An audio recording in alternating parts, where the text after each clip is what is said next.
નંદ બાવાએ બ્રાહ્મણોને બોલાવી જાતકર્મ સંસ્કાર કર્યા અને પછી ઠાકુરજીના નિમિત્તે બાળકનો જન્મ થયો એટલે સૌથી પહેલા પિતૃઓની પૂજા કરી.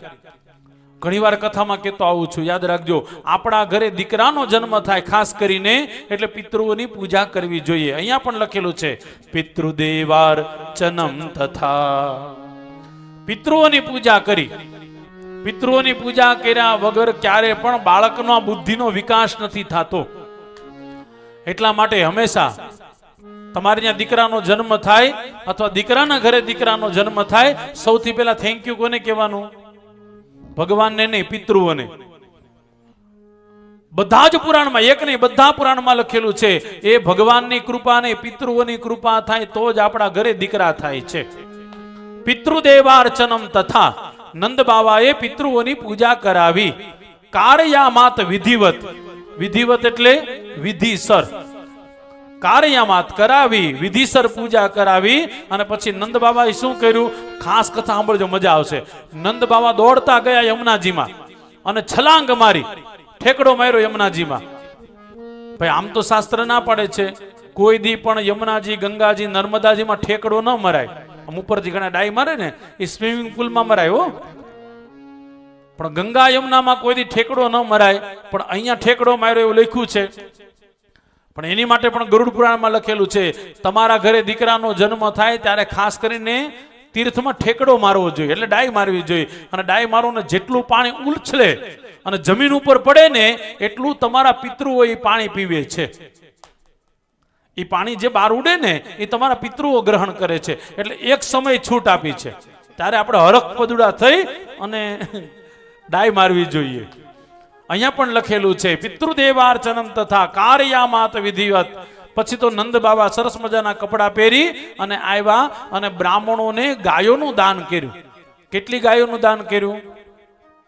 કોક બોલ્યું ખરા? 9 લાખ તો હતી નંદ બાબા પાસે. વિષ્ણુ પુરાણમાં લખેલું છે 9 લાખ ગાયો હતી નંદ બાબા પાસે. પણ ગાયોનું દાન કેટલું કર્યું? 2 લાખ. નંદ બાબાએ 2 લાખ ગાયોનું દાન કર્યું. ભાગવતમાં લખેલું છે, વિષ્ણુ બધી જગ્યાએ લખેલું છે. 2 લાખ ગાયોનું દાન આપ્યું બ્રાહ્મણોને. બ્રાહ્મણોએ બહુ આશીર્વાદ આપ્યા, ઠાકોરજીને આશીર્વાદ આપ્યા, નંદ બાબાને, યશોદાને, બધાને આશીર્વાદ. યશોદાએ પોતાનો જે પટારો હતો ને ખજાનાનો એ ખુલ્લો મૂકી દીધો. જેને જેટલું જોઈએ એ બધા લેતા જાઓ. પણ મજાની વાત જો, ગોપીઓ લે ખરા પણ રસ્તામાં કોઈ મળે અને એને સમાચાર આપે નંદ બાબાને ત્યાં લાલો થયો છે, તને નથી ખબર? તો કે ના, લે આ ભેટ લેતી જા. હવે એને ક્યાંથી મળ્યું છે? યશોદાની નથી, તો અહીંયા એ બીજાને આપી દે છે. આનું નામ છે ગોપી. ગોપી એટલે પોતે સુખ એકલી ન ભોગવે, બધાની સાથે ભોગવે. કથા છે ભાગવતની, બહુ સરસ મજાની. બ્રાહ્મણોને દાન આપ્યું છે. પછી 7 તલના મોટા મોટા ડુંગરા કર્યા. તલ આવે ને સફેદ ને કાળા તલ, એમાં સફેદ તલના ડુંગરા કર્યા, રેશમી વસ્ત્ર પાથરી અને બ્રાહ્મણોને દાન કર્યું છે. એટલી બધી શાંતિથી કથા સાંભળો એટલે કહેવાનું મન થાય. તમારા ઘરે દીકરાનો જન્મ થાય એટલે ખાસ કરીને 1 મહિનાની અંદર જ કાસાના પાત્રમાં તલ મૂકી, એમ ઉપર દક્ષિણા મૂકી, બ્રાહ્મણોને બોલાવી અને કાસાના પાત્રનું દાન કરવું જોઈએ. તલનું દાન. આ ફેર અધિક મહિનો આવે છે ને, બહેનોને વધારે ખબર હોય. અધિક મહિનામાં વ્યતિપાતમાં શેનું દાન કરીએ?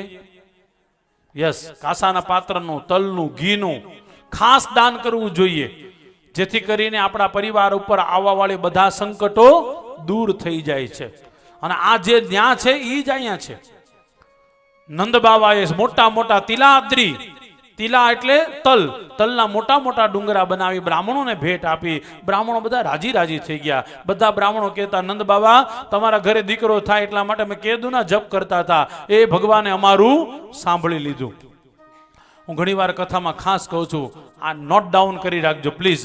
કોઈના ઘરે દીકરો દીકરી ન હોય ને તો તમારાથી થાય ને તો ભગવાનને પ્રાર્થના કરો. માનતા નહીં કરતા હો, માનતા બિલકુલ નહીં, મને ગમે જ નહીં, માનતા નહીં. પ્રાર્થના કરો, ભગવાન અમારા બાજુવાળાને દીકરો નથી, ભગવાન તો આપને. ક્યારેક ક્યારેક બનતું હોય એવું ભાઈ, તમારી પ્રાર્થનાથી પણ કોકના ઘરે સારું થતું હોય.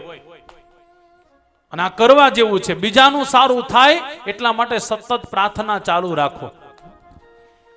આપણે એક જ પ્રાર્થના રાખીએ. હવે ખબર છે કઈ કઈ?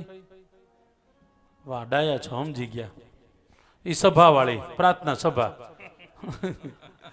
એક જ પ્રાર્થના રહી ગઈ. વાસ્તવમાં પ્રાર્થના તો ઘડીએ ઘડીએ થવી જોઈએ. કોઈના ઘરે દીકરા ન થતા હોય, સંતાન ન હોય, બધા ભેગા થઈ અને ઠાકોરજીની પ્રાર્થના કરીએ. અરે આપણે ત્યાં તો મંત્ર છે, જેને ત્યાં સંતાન ન હોય એમાં ખાસ કરીને બેન દીકરીઓ બધી ભેગી થઈ અને જો વિષ્ણુ ભગવાનની ઉપાસના કરે અને વિષ્ણુ ભગવાનને રોજ રિક્વેસ્ટ કરે, એમાં પણ ખાસ કરીને ભાદરવો મહિનો, એ ભાદરવા મહિનામાં રિક્વેસ્ટ કરે, બધી બહેનો ભેગી થઈને જો રિક્વેસ્ટ કરે તો ભગવાન બાળક આપે ને આપે જ. આમાં મારા ગુરુદેવ ભગવાન પાસે સાંભળેલું છે. માગસર મહિનો અત્યારે ચાલુ છે ને, આ માગસર મહિનાનો ગુરુવાર હમણાં જ ગયો, આપણે પહેલા દિવસ જ હતો. એ ગુરુવારના દિવસે કોઈના ઘરે સંતાન દીકરી ન હોય અને દીકરીની કામના વાળા વ્યક્તિને તમે આશીર્વાદ આપો, ભગવાનને કહો કે ભગવાન આના ઘરે દીકરી આવે, માં લક્ષ્મી કૃપા કરે એને ત્યાં દીકરી આવે. આ હું એમને નથી કહેતો, બહુ વાંચી અને વિચારીને બોલું છું સાહેબ.